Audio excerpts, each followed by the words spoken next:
your life is on the line and you know that you're on an oxygen tank and they're going to put you in your head, see what you do. Because the bottom line is that me, I'm one person. I can never miss. Guy's not being loyal to you. How could you be loyal to him? Yeah. And whether you're your father or not.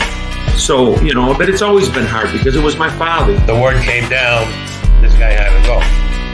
You know, we didn't know nothing about it until the last minute. And I liked him. I liked Billy. He was a nice guy, but... Welcome to the show.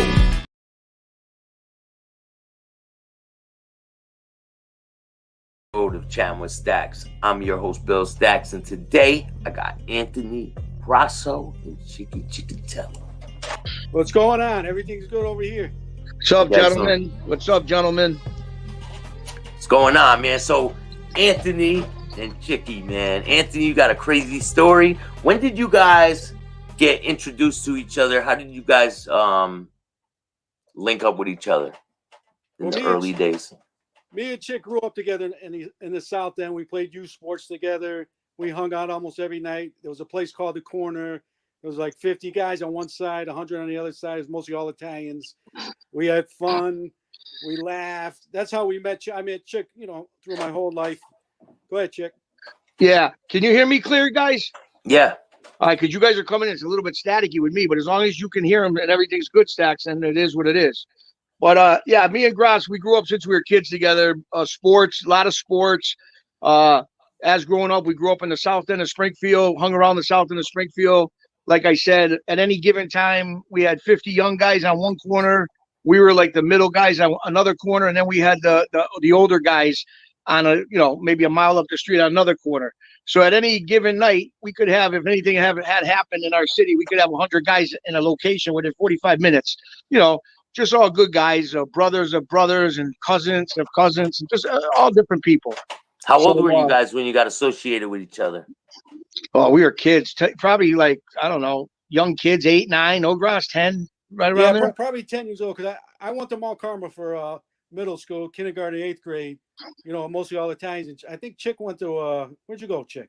I was up in East Springfield schools. I didn't go to the Mount Carmel like you guys. I was in another school, little district, you know. One of our friends knew him. You know, Chick was a big-time goalie at Putnam. Yeah. They called him Ron Hextall. Yeah, that was a long time ago.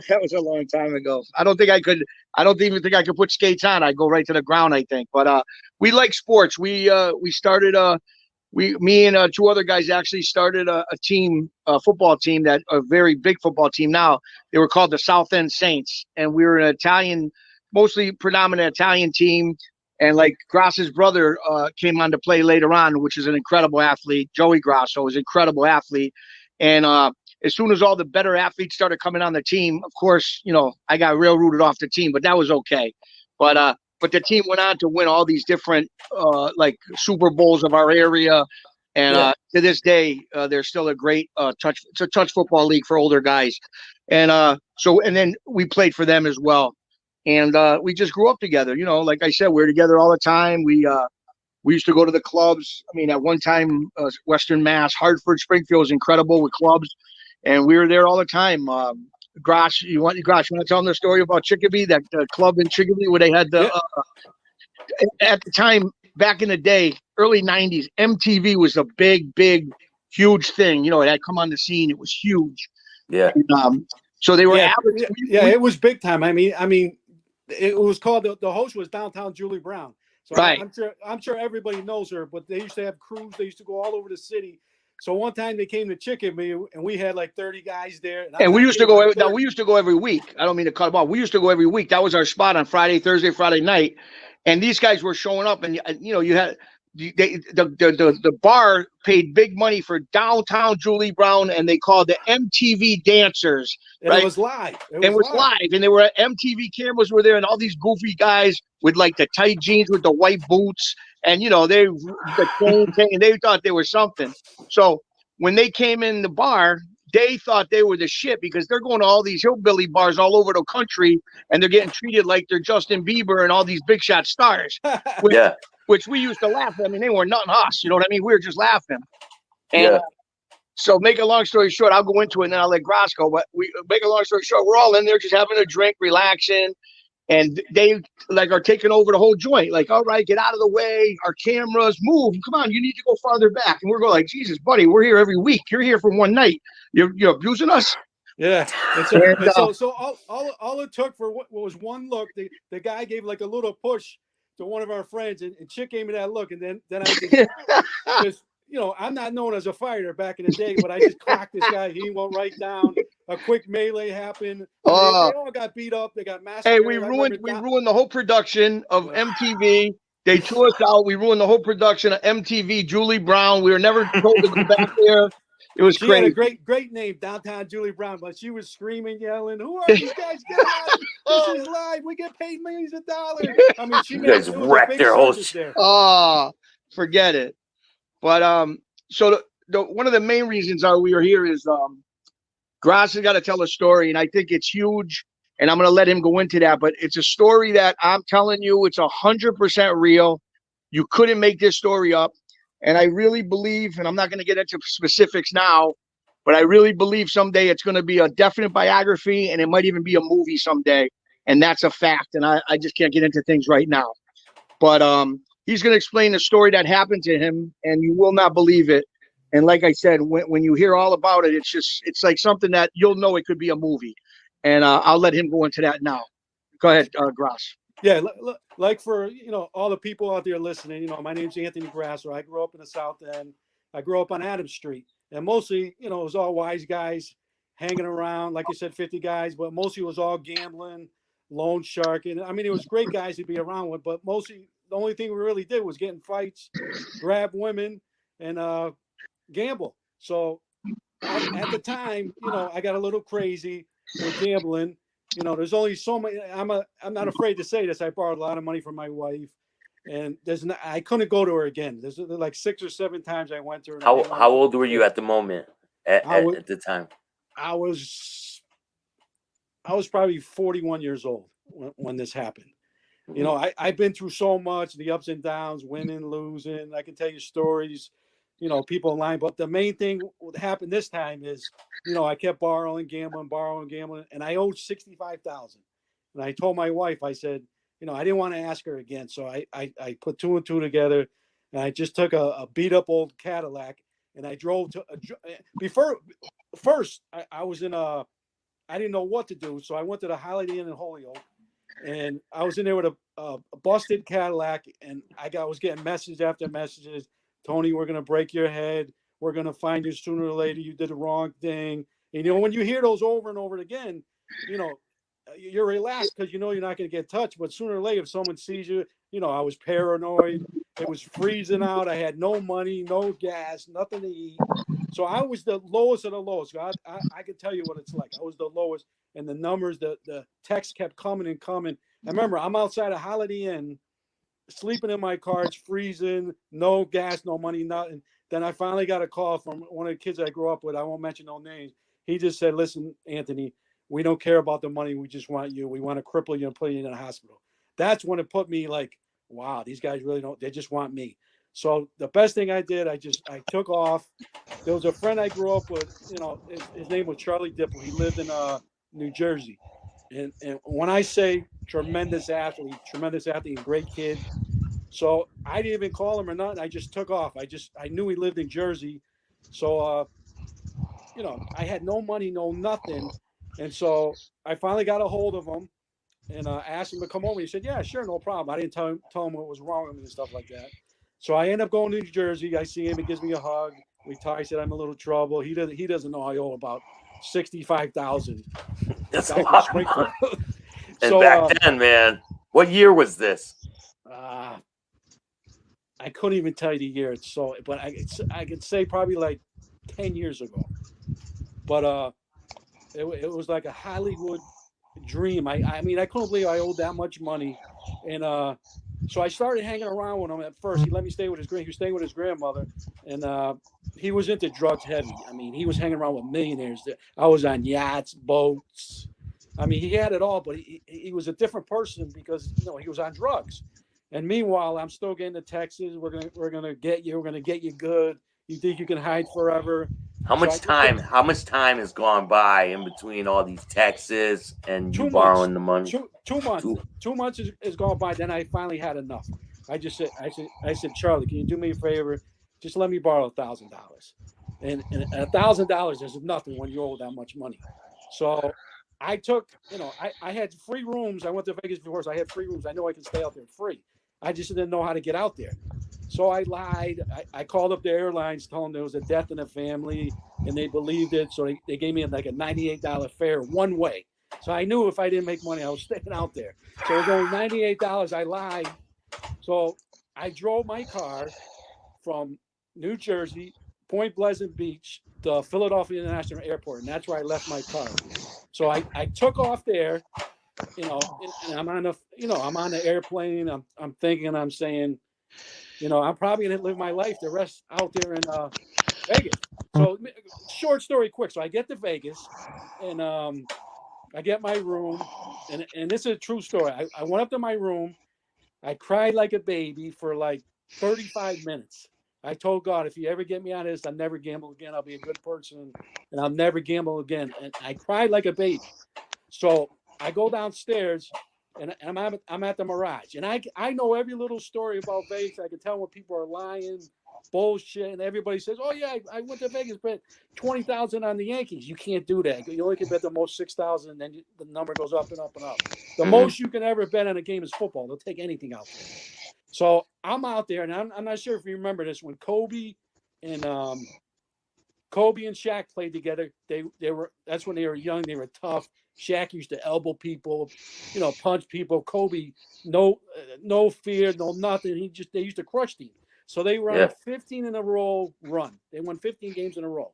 And I remember at the field house, it's tough to win. They were playing the Pacers, and Reggie Miller's unbelievable.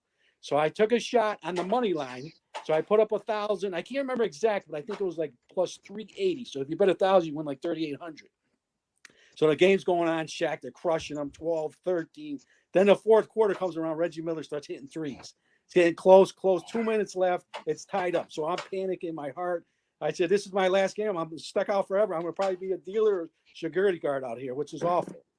I got a Portuguese wife who's just unreal. She's beautiful. She's smart. She's a registered nurse. She has it all. And the stuff I put her through, I still got bad dreams about it. Yeah. So meanwhile, there's 2 minutes left in the game, and they get the lead. So it goes back and forth. Kobe hits a fadeaway three that puts them up 1. 10 seconds left. Reggie hits a 2, so I win it. So I'm not going hysterical crazy because I still know I owe so much money, but that's where everything started. That's where everything started, my run. So I got 3,600. I get a quick drink, and I'm not a drinker. I think I had 2 drinks, and I was bombed, laughing, smiling, walking around. But then I think of the people I owe again. Yeah. Like a lot of people don't know, Springfield's a well-known town, but there's no faking them. I mean, if somebody, and it's small. Yeah, it's small. It's like South Philly or North Philly. They don't put up with no bullshit, and everybody knows everybody. So, so make a quick story. So I make a run there. So I start betting other games. I'm hitting. I mean, I'm hitting. Let's just say quick. I went up to 10,000. I go up to 20. I go up to 30. I go up to 40. So you're just betting on basketball games and mostly basketball. So I get up to 40,000. I'll tell you a quick story about blackjack. Okay, I got 10,000, and this pit boss was following me around for some reason. I went to the Blues with him a couple of times. We laughed. We had fun. He liked me. Yeah. And so I go to the blackjack table. I got 10 grand on it. 10 grand. So this one I got about 40,000. So I bet 10 grand on the hand. And what do I get? An 8, right? And I don't know. So I get 18. I'm sorry, 18. And the dealer has a 2 in it. And right away I go to the pit boss. I said, "Come on, all my money's up the room. I got money in the room."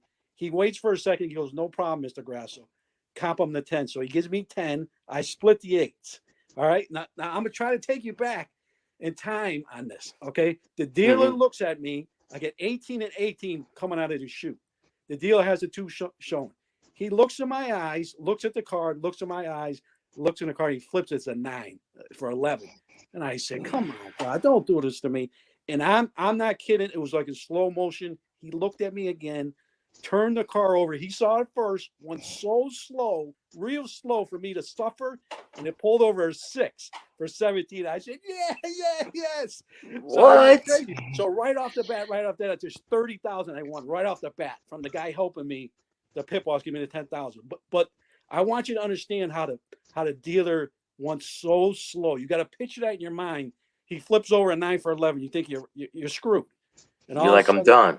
Yeah, I'm done. And all of a sudden, he looks at me, looks at the car, and here comes the 6. And that's when I knew something was going on. So I hit that. So I got about 70, And Are you now at this time? You got $70,000. Are you like, damn, I could go pay them back right now and be good? Good. Of course not. Like, yes, Of course not. I got a kid who I grew up with.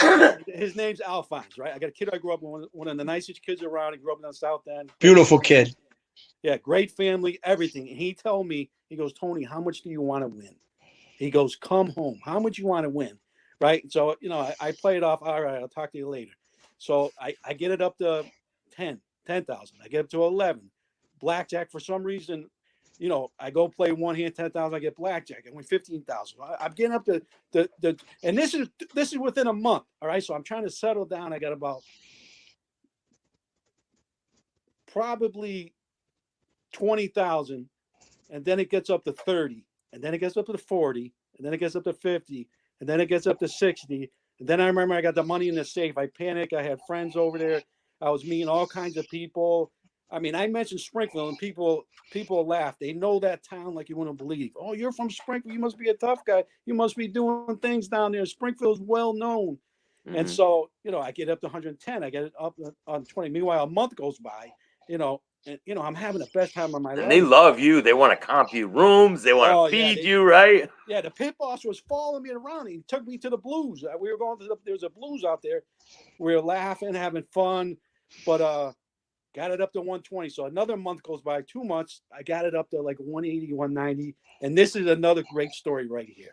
So I'm looking at the lines, and people laugh at me to this day, but I can see the final score before the games are played. People laugh at me.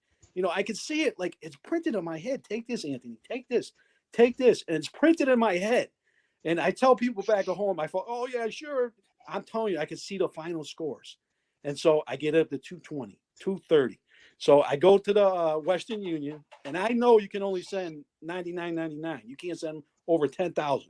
Yeah. So I send 9,000 to my father, who like Chicky's father. They worked in factories their whole life. They got pensions, hardworking people. Yep. So my poor father's going to see real gangsters paying the money, And you're sending them the money so he can. Yeah, take care of people to get people off my back. So my father was well known. My grandfather had a big bookmaking operation in North End, but my father was a hardworking, legit guy. But he used to take the money, 9,000. I used to send 9,000. Pay this guy, pay this guy, pay this guy. Your cousin, don't get into it. Your cousin in New Haven, though, the one that passed away, Billy, the same last name. Yeah. I mean, he was a leg breaker. I mean, he was ruthless. He was mean. Billy Grasso. Yeah, but he tried to control Springfield, and they took care of him. Man. That's that's too bad. But that's it. That's for another day. So continue, Grasso. Yeah. So I keep sending money back and forth, laughing, having good times, eating steaks, and then all of a sudden, the funniest thing happens. I mean, a piece of steak, my tooth falls out. I said, "What? I look like yuck mouth." So a small story. A front tooth. Yeah, a front tooth on the right falls out. So I look like yuck mouth. I got tons of money. I'm going to buy suits. I'm going nowhere. I'm staying in a casino in the Mirage, right? So I'm going nowhere, but buying suits, walking around like some big shot, which I'm nobody. But I felt it with all the money. I was tipping. Yeah. I was tipping people that was in the streets $100, $200, $300. I was giving people money all over the place, and almost every night I would go into the sports book. I get a busted cigar because I didn't smoke cigars back then, so I get like a $3 Tiparillo. So I would. Do you remember Cape Fear with Robert De Niro? Robert De Niro. So I would go in with a cigar, a little Tiparillo, and then I would get a bigger cigar and laugh like him, like out of a blue, like a weirdo. Just like a weirdo for like 7 minutes because I just felt like it. Everything was working. So Yeah. meanwhile, with the tooth, I meet a dentist, right? I got so close to the dentist. Listen to this story. I got so close to the dentist where, I paid him like $3,500 to get it quick. And he calls me up and he said, something happened to the lab. And I was thinking about going home. You got to wait an extra 2 weeks. I said, what the fuck, dentist? Come on. And he goes, yeah, you're going to have to wait. So meanwhile, I get that fixed. So he's telling me, I mean, you can Google his dentist. I forgot his name, but he's the one who got, if you guys remember, Lamar Odom, who used to play with the Lakers. He played 1 year at UNLV, like a half a year. He got in trouble. The dentist gave him money. So he's telling me the whole story about him. Yeah, that you know that guy you just mentioned. You know who he married was? He was married to one of the Kardashian, Khloe Kardashian. Yeah. Chloe, yeah. Yeah, but what a small world. He's telling me how he gave money left and right to Lamar Odom. He played. I mean, you can even Google and check it. So he played a half a year at UNLV. So the dentist got in trouble. Like he got sued for tons of money. But we got so close. We used to eat out, laugh. But my teeth were unbelievable when he was done. I didn't care about $3,500. I had like over $200,000 in the safe. So meanwhile, I'm laughing. I go see I see a couple of singers. I forgot the guy's name, but so then I go to a boxing match. Someone tells me from Vegas a story. If you ever heard boxing, you know boxing pretty good. All right. All right. Do you remember Lennox Lewis? Yeah. Okay, Lennox Lewis fought Oliver McCall in the first round. Okay, I mean the first time, and Oliver McCall got a good shot at it and knocked him out. And so then the guy's telling me, I could tell because he's betting with me. So he's playing baccarat. He's got like 200,000 on him. So I know he's telling the truth. He goes, listen, Anthony, you can make some good money. I said, how? He goes, this Oliver McCall, they're fighting in the second round, and you can Google this too. This is all true. I watched the fight front row at the Hilton. All right, they're at the Hilton. Lennox Lewis, Oliver McCall. The guy's telling me he's coming out of a rehab. He's all messed up, drugged up. He shouldn't be fighting. Anthony, I'm telling you, word from word, I'm telling you, bet as much as you got in this, right? And did you? Yeah. So let me finish my story. So I'm front row at the Hilton watching Oliver McCall and Lennox Lewis fight, right? And I can hear, remember Jim Lampley and George Foreman? I can hear them talking. That's how close I am, saying this guy's, all messed up. This guy's no good. Why is he even letting him fight? He's going to get ruined. So I never seen this all my years in life. And I played sports. I was a good athlete. I did everything in the world. I know everything about sports. So to make a short story quick, I bet 60,000, right? I bet 60,000. Remember, I'm front row. To him to get knocked out, I was a big payday. I can't remember. It was like 120 or something like that to get knocked out before the third round. And so listen to this. Now try to picture this in your mind. I'm front row. In the third round, Oliver McCall is getting crushed, but he won't go down. Lewis hit him with bombs left and right. All of a sudden, he starts crying. He starts crying in the ring like a baby, and he's getting crushed. Lewis is looking at the ref, like, stop the fight. And he's crying. Meanwhile, I'm going nuts. Yeah, it's over. So he's crying like a baby in the ring. I mean, I never seen that in my life. I'm front row. I was 2 feet away from me, and he's crying like a baby. The people that are betting him are rooting. Yeah, he's getting knocked out. But then you guys, some nice people. Oh, what's the matter with it? But I remember I heard Foreman and the guy that was betting 200,000 on baccarat told me coming out of rehab. So it was a big thing. In the third round, he quit in the ring like Roberto Duran. Remember him? Wow.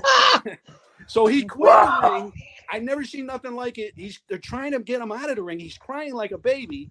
People want to attack him, right? Yeah, they want to attack him. His own corner trying to tell him to fight this right. He just, I mean, Lewis was crushing him. He's like, I don't want no more. Yeah, and he just quit in the ring, but he was crying buckets of tears. And I felt bad for him. But meanwhile, I'll say, yeah, she didn't this large. So meanwhile, so I go collect. So I got about 300,000 in my safe. Oh. So I said, I keep going to West. Yeah, but you're sending stuff home. Tell them you're sending stuff home. Here, there, you're paying people. And I'll tell you, you're doing the right thing. Union lady. So I'm sending 9,000 to my friend Alphonse and another kid, Joey Alphonse, my father. I keep sending them money, right? So the poor Western Union, she goes, what are you doing? Can you help me? The Western Union lady, I try to play a big shot role. All right, yeah, I got some fixed games. They are true. I was bullshitting. So I gave her a game. Just out of the blue, and it's for some reason I didn't bet it, but I told her to bet it and it lost. So I had to go to another Western Union because I was too embarrassed to meet the lady face to face. Oh, so you told her like I'm a big shot, and you told her, and Yeah, she and I lost. said there's some fixed games, and I said bet this game, so she bets it, and I don't end up betting it, and so I felt bad, so I had to go to another Western Union because I was too embarrassed to see her. But I'm telling you the stories that was out there that I saw.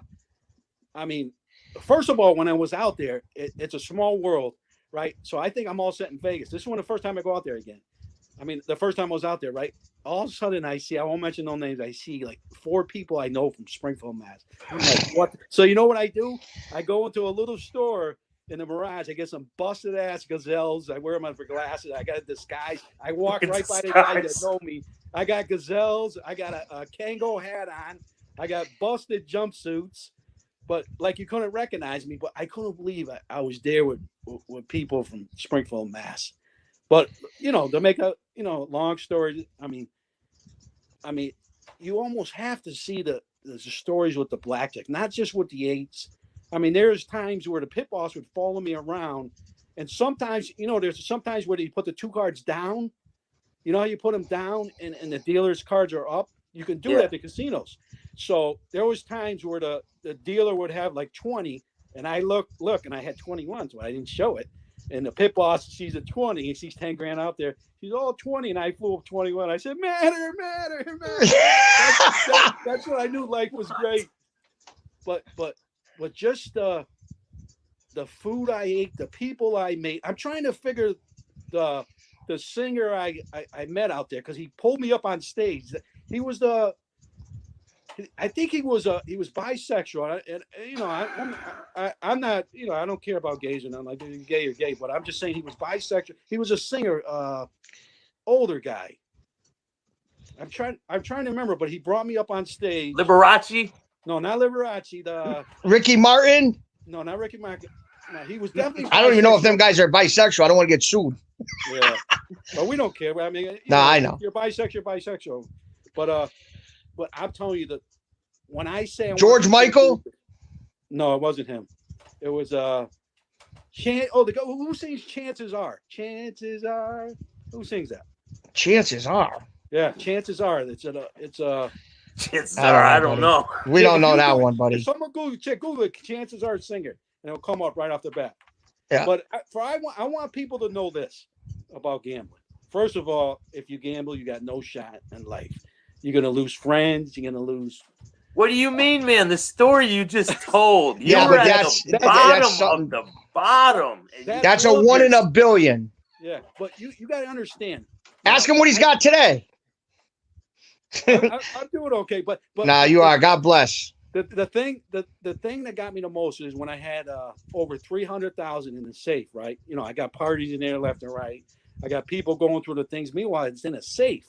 So I'm figuring when I'm there, I'm boozing. I can't drink. I have 2 drinks, start laughing, falling down, yelling, hitting on chick's girlfriend. But I mean, the stories over there. Well, I want to say when I had the 300,000, after everything was paid, I went to this Western Union about 7 times. I'm thinking, I got down on my knees and I prayed to God. I said I'd never gamble again. And as soon as I got home, I started gambling right off the bat. But I still remember. I still remember, going to the flight. Right, I had to buy another flight because it was one way. People forget that it was a one-way ticket. And like I said, when you're a gambler, you bet streaks, and I went against the streak.